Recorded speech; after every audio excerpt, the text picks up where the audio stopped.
I'm not on social media that much. I tell my staff and I tell myself, you know, try not to scroll, just try to post, add value, but don't, you know, because we live in this where we're just living, you know, that, and you can get down the rabbit hole and scroll, and next thing you know, you've been on the damn thing for 2 hours, you know, it's that addicting sometimes.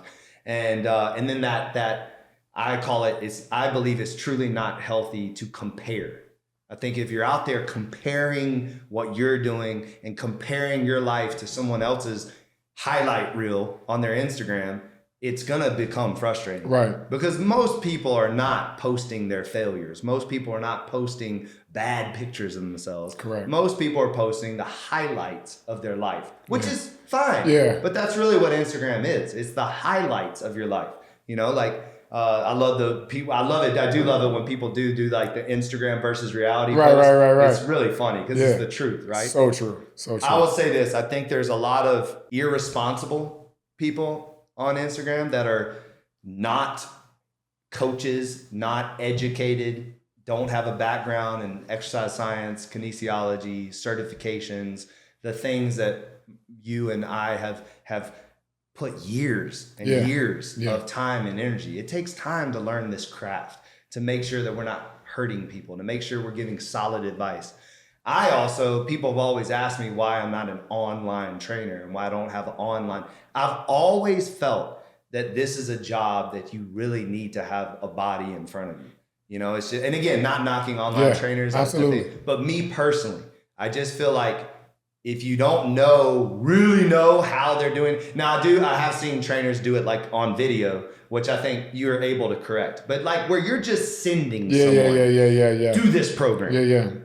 Without any, you know, did you get their contraindications? Do you know their blood work? Do you know if they, you know what I mean? Like without any knowledge of, they're just someone that went to your website, and you're seeing a lot of this too, like. And again, I won't name names, but there's a lot of people out there that are doing these programs where and I don't understand this, by the way, it's like, you know, and I'm just going to do it. Like, you know, get the fuck, motherfucker, in the gym, motherfucker, this, fuck. And every word is fuck. And they're like screaming at people to buy their programs and I can get you right or whatever, but they're doing it in such a vulgar way. Like, what's the deal with and I'd say the F word every now and then, like, whatever, you know, right. But like, is that necessary? So there's absolutely beautiful people on Instagram that they have an amazing look and they're using that look to then tell people to drink this tea, do this workout, whatever. Am I mad at their hustle? No. Are they qualified? Probably not. Right. So I think I can applaud their hustle. I totally get why they're doing it. But I would say, as a consumer of fitness and somebody that also does it in another way, I would say to everyone out there, find out credentials. Yeah. Ask questions. Yeah. Don't take everything that they say as gold. Right. You know what I mean? Like if someone's telling you to do this, you should say why, and you should ask them and put them on the spot. So somebody's sending you a program and you have questions about it, then ask the right questions. You know what I mean? Absolutely. So I think that, but I don't think that it's never going to stop, right? No. I mean, but we are in a time where anybody can be a trainer. Listen, I look at the way you look at it, and I'm just in awe of how far fitness has become and how it became so popular. Right. Because there was a moment in time where it wasn't as popular and it was kind of in that growth phase. So even seeing people try to perpetrate as if they are, you know, professionals, but at the same time not trying to take that as top because they have reach, they have an audience. Right.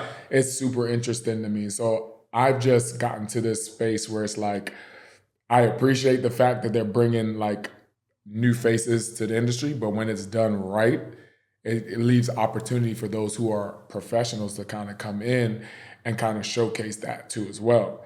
So, you always, like, again, that's a great point. Yeah. When you see, I've always viewed it as that too, right? Like, it's kind of like what you said earlier, is that there's really no competition when you're doing it at such a high level. Right. So you're going to know, if you do your homework, you're going to know who knows and who really doesn't know. Yeah. I think what I've kind of been, not annoyed at, but whatever, but these coaches, like, and what I mean by that is like, almost like life coaches or sales coaches Right. or program coaches or, you know, do this and you can become this. Right. I don't understand that. Like, cause it's like, wait a minute, that's what you did. And now you're selling this, like a program to a kid that's 21 years old. And you're saying if he does this, they're going to end up like you. It lacks customization, you know. And it lacks authenticity. All they're doing is copying your personality, your style, your programming, all this stuff. And that's not who they are. And that's what I mean by you're seeing a lot of people like... It's almost autonomous in a sense. They're trying to create these autonomous, you know, platforms where they can actually sell it and it goes in the same sequence. It's kind of like Alex Hermosi, right? Has created this way of editing. Mm-hmm. And everyone edits like him, you know? And you know, Gary Vee, and then everyone's doing it like Gary Vee. So it's like, you know what I mean? So what I would say is I would love for people to truly find their own voice, to truly at least be authentic. You know, if you're gonna hustle and you're gonna do this stuff, and again, I'm not saying that I'm perfect always either. Like it's like to your point, it's a learning experience every single day. Mm-hmm. You know, every single day I'm